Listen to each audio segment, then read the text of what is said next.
செய். விவசாய விளைவுகளுக்கு லாபமான விலையை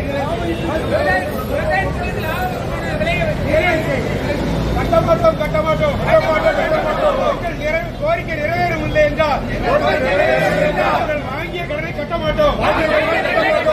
பருத்திய குண்டல் 10,000, வெள்ளூர் குண்டல் 3,500, நவநரி 5,000, எண்ணெய் வித்துகளுக்கு 12,000, தேங்காய் கிலோவுக்கு 60 ரூபா, காய்கறி கிலோவுக்கு 40 ரூபா.